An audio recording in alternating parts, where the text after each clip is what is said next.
So 3 years ago, good e-reader, and again, these are in the description. I'm being fully transparent here. Did a review on the A6X, and at the time, they were very complimentary of the device. They said not only did it have the best pen on the market, which was the Heart of Metal pen, and they specifically talked a lot about the ceramic nib and how that was this amazing new technology that made you not have to spend money to replace your nibs. They also talked about the basic pen and said that it wasn't ceramic, but it actually was. And that could have just been an omission or an error. But in this case, I'm giving them the benefit of the doubt and saying that they just didn't know. They talk about the Lamy collaboration with Supernote.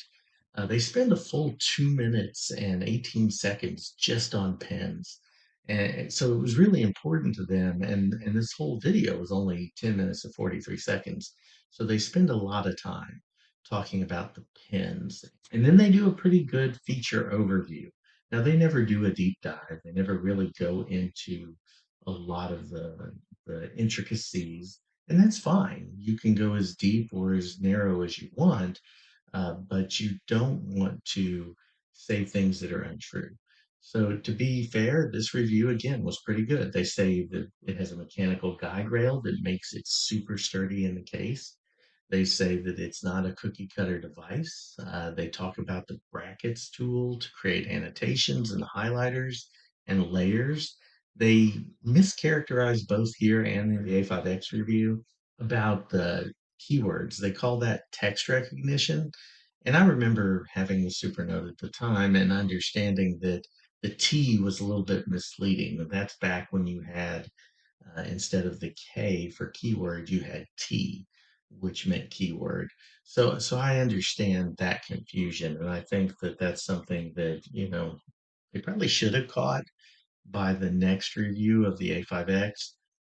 But at the same time, a simple thing. But they actually said, and here are three quotes that I think are really important with the A6X. They said that, quote, Ratta had perfected, and this is where the quote starts, perfected the note taking experience. And that the pen with the writing surface, which was the Feel Right one at the time, was an award winning combination, and it overall was a great package. So that's what they had to say when the A6X was released. That same time period, and quite frankly, I don't know which review came out first. They specifically in the A5X talk about Kindle, they talk about Dropbox, they talk about Google Drive. And then they say that, and this is another quote, they have the best digital stationery on the market.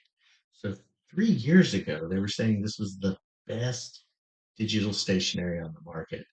Now, I'm assuming that means the pens and the way that writing feel works. They specifically call out templates. They like the fact that you can have a different template on each page within a notebook, that versatility.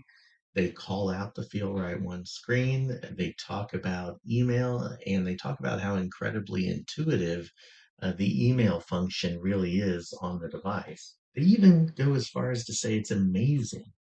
And that's a quote, that it's amazing. They call the pens out again, say they're the same, but they're faster. And then one of the best writing feels in digital stationery. They're going back to these same descriptors and really giving it um, a pretty fair review. They do point out some of the shortcomings, and that's perfectly fine. And that's why I'm not really talking about, anything that was a fair criticism in these reviews. I'm not highlighting because I think that that's important. It's when they went too far or when they go beyond that